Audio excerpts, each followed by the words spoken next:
ಮಾತಾಡ್ತಿರೋದು ಮೀನ್ಸ್ ರುದ್ರಾಂಶ್ ಆರ್ಯ. ಈಗ ನಾವು ಹೇಳೋಕ್ಕೆ ಹೋಗ್ತಿರೋದು ಬಿ ಟಿ ಎಸ್ ಬಗ್ಗೆ. ಬಿ ಟಿ ಎಸ್ ಅಂದರೆ ಯಾರು ಅಂತ ಗೊತ್ತಾ ನಿಮಗೆ? ಕರ್ನಾಟಕದಲ್ಲಿ ಐ ಥಿಂಕ್ ನನಗೆ ಯಾರಿಗೂ ಗೊತ್ತಿರಲ್ಲ ಬಿ ಟಿ ಎಸ್ ಅಂದರೆ ಯಾರು ಅಂತ. ಬಿ ಟಿ ಎಸ್ ಅಂದರೆ B M T C bus ಅಂದ್ಕೊಂಡಿರ್ತೀರ, ಅಲ್ಲ. ಬಿ ಟಿ ಎಸ್ ಆರ್ಮಿ ಅಂತ ಒಂದು ಬ್ಯಾಂಡ್ ಇದೆ, ಮ್ಯೂಸಿಕಲ್ ಬ್ಯಾಂಡ್. ಎಷ್ಟು ಫೇಮಸ್ ಆಗಿದೆ ಬ್ಯಾಂಡ್ ಅಂದರೆ, ಇಡೀ ಅದರಲ್ಲೊಬ್ಬ ಜಿನ್ ಅಂತ ಇದ್ದಾನೆ. ಅವನು ಒನ್ ಡೇಯಲ್ಲಿ ಇನ್ಸ್ಟಾಗ್ರಾಮ್ ಓಪನ್ ಮಾಡಿದ್ರೆ, ಇನ್ಸ್ಟಾಗ್ರಾಮ್ ಜಸ್ಟ್ ಓಪನ್ ಮಾಡಿದರೆ 1 ಮಿಲಿಯನ್ ಸಬ್ಸ್ಕ್ರೈಬರ್, ಒಂದೇ ದಿನಕ್ಕೆ 1 ಮಿಲಿಯನ್ ಸಬ್ಸ್ಕ್ರೈಬರ್. ಇದು ಬಿ ಟಿ ಎಸ್ ಅಂದರೆ ಬ್ಯಾಂಗ್ಟಾಕ್ ಬಾಯ್ಸ್ ಅಂತ. ಅದು ಇಂಗ್ಲೀಷಲ್ಲಿ, ಅದನ್ನು ಕೊರಿಯನ್ ಲ್ಯಾಂಗ್ವೇಜ್ ಇದೆ, ಸೌತ್ ಕೊರಿಯನ್ ಬ್ಯಾಂಡ್ ಅದು. ಅದು ಇಂಗ್ಲೀಷಲ್ಲಿ ಹೇಳಬೇಕು ಅಂದರೆ ಏನದು ಬುಲೆಟ್ ಪ್ರೂಫ್ ಬಾಯ್ಸ್ ಅಂತ ಅರ್ಥ ಇರುತ್ತೆ, ಬುಲೆಟ್ ಪ್ರೂಫ್ ಬಾಯ್ಸ್ ಅಂತ.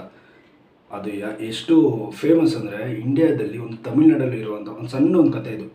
ಇಂಡಿಯಾದಲ್ಲಿ ತಮಿಳ್ನಾಡಲ್ಲಿ ಇರುವಂಥಲ್ಲಿ ಒಂದು ಹುಡುಗಿ, ಅವ್ರಿಗೆ ಒಂದು 3 ಜನ ಫ್ರೆಂಡ್ಸು ಮನೇಲಿರೋ ಒಂದು 13,000 ರೂಪಾಯಿ ಎತ್ಕೊಂಡ್ಬಿಟ್ಟು ಓಡೋಗ್ಬಿಡ್ತಾರೆ. ಎಲ್ಲಿ ಹೋಗ್ತಾರೆ ಗೊತ್ತಿಲ್ಲ. ಅವ್ರ ಅಪ್ಪ ಅಮ್ಮ ಪೊಲೀಸ್ ಸ್ಟೇಷನ್ ಕಂಪ್ಲೇಂಟ್ ಕೊಡ್ತಾರೆ. ಚೆಕ್ ಮಾಡಿ ನೋಡಿದ್ರೆ ಚೆನ್ನೈ ರೈಲ್ವೆ ಸ್ಟೇಷನ್ ಹತ್ರ ತಗೊಳಾಕೊಂತಾರೆ.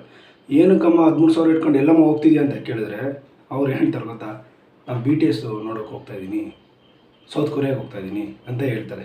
ಸೌತ್ ಕೊರಿಯಾಗೆ 13,000 ಹೋಗೋಕ್ಕಾಗುತ್ತಾ?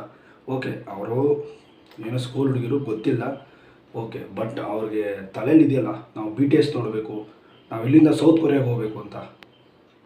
ಅಷ್ಟು ರೇಂಜಿಗೆ ಬಿ ಟಿ ಎಸ್ ಅನ್ನೋದು ಫೇಮಸ್ ಆಗಿದ್ದಾರೆ.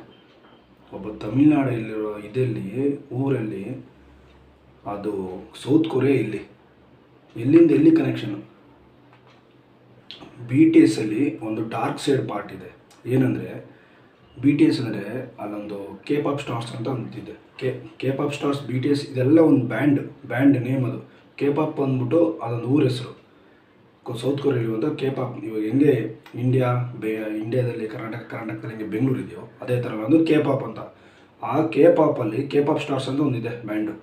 ಆ ಬ್ಯಾಂಡಲ್ಲಿ ಹೆಂಗೆ ಸೇರಿಸ್ಕೊತಾರೆ ಜನ, ಇವಾಗ ಬಿ ಟಿ ಎಸ್ ಆಗಿರ್ಬೋದು, ಇಲ್ಲ ಕೆ ಪಾಪ್ ಆಗಿರ್ಬೋದು, ಕೆ ಪಾಪ್ ಸ್ಟಾರ್ಸ್ ಆಗಿರ್ಬೋದು, ಅದರೆಲ್ಲ ಹೆಂಗೆ ಜನ ಸೇರಿಸ್ಕೊತಾರೆ ಅಂದರೆ, 12 ವರ್ಷದಿಂದ 13 ವರ್ಷ ಇಲ್ಲ 20 ವರ್ಷ ಆ ಥರ ಹುಡುಗರನ್ನ ನೋಡಿ ಎಲ್ಲರೂ ಕರ್ಕೊಂಬರ್ತಾರೆ. ನೀನು ಬ್ಯಾಂಡಿಗೆ ಸೇರ್ತಾ ಇದೆಯಾ ಅಂದರೆ ಮೊಬೈಲ್ ಬಿಡಬೇಕು, ಡೇಟಿಂಗ್ ಬಿಡಬೇಕು, ಹುಡುಗರ ಜೊತೆ ಮಾತಾಡೋಂಗಿಲ್ಲ. ನೀನು ಎಷ್ಟು ಕಾಮಾಗಿರ್ತಾರೆ. ಬಿ ಟಿ ಎಸ್ ನೀವು ಎಲ್ಲ ಕಡೆ ನೋಡಿರ್ತಾರೆ ಯೂಟ್ಯೂಬಲ್ಲಿ. ಸೊ ಫ್ರೆಂಡ್ಲಿ ಆಗಿರ್ತಾರೆ ಅವ್ರು. ಏನಕ್ಕೆ ಅಂದರೆ ಅವ್ರು ಏನಕ್ಕೂ ಯಾವುದಕ್ಕೂ ಇನ್ವಾಲ್ವ್ ಆಗೋಂಗಿಲ್ಲ. ಇದೇ ಥರ ಇರಬೇಕು ಅಂತ ಅಲ್ಲ ರೂಲ್ಸ್ ಇದೆ, ಅದೇ ಥರನೇ ಇರಬೇಕು. ಅವ್ರು ಒಂದು ಅಗ್ರಿಮೆಂಟ್ ಇದೆ, ಆ ಅಗ್ರಿಮೆಂಟ್ ಪ್ರಕಾರನೇ ನಡಿಬೇಕು. ಅವರು ಅಗ್ರಿಮೆಂಟ್ ಬಿಟ್ಟವರು ಏನೂ ಮಾಡೋಕ್ಕಾಗಲ್ಲ. ಕರೆಕ್ಟ್ ಟೈಮ್ ಊಟ ಮಾಡೋಕ್ಕಲ್ಲ, ಕರೆಕ್ಟ್ ಟೈಮ್ ಅವ್ರು ಡಯಟ್ ಕೂಡ ಅವರೇ ಮೇಂಟೈನ್ ಮಾಡ್ತಿರ್ತಾರೆ, ಇನ್ಕ್ಲೂಡ್ ಡಯಟ್, ಮೊಬೈಲು.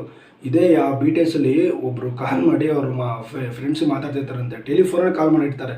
ಏನಕ್ಕೆ ನಿಮ್ಮ ಹತ್ರ ಮೊಬೈಲ್ ಅಂದರೆ, ಇಲ್ಲ ಮೊಬೈಲ್ ಯೂಸ್ ಮಾಡೋಂಗಿಲ್ಲ ಆ ಥರ ಹೇಳ್ತಾರೆ.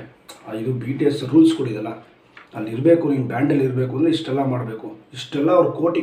ಇನ್ನೊಂದು ವಿಷಯ ನಿಮಗೆ ಮೇನ್ ವಿಷಯ ಏನು ಹೇಳಬೇಕು ಅಂದರೆ, ಅವರು ಕೋಟಿ ಸಂಪಾದಿಸ್ತಾರೆ. ಅದರಲ್ಲಿ ಅವ್ರು ಎಷ್ಟು ರೆವಿನ್ಯೂ ಇನ್ಕಮ್ ಆಗಿದೆ ಗೊತ್ತಾ ಸೌತ್ ಕೊರಿಯಾಗೆ?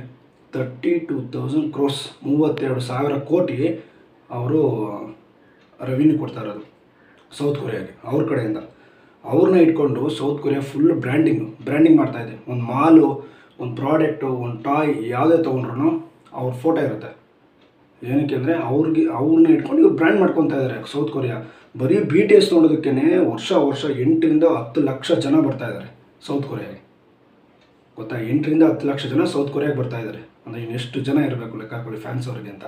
ಇಂಡಿಯಾದಲ್ಲಿ ತುಂಬ ಜನ ಫ್ಯಾನ್ಸ್ ಇದ್ದಾರೆ, ತುಂಬ ಜನ ಫ್ಯಾನ್ಸ್ ಇದ್ದಾರೆ ಇಂಡಿಯಾದಲ್ಲಿ.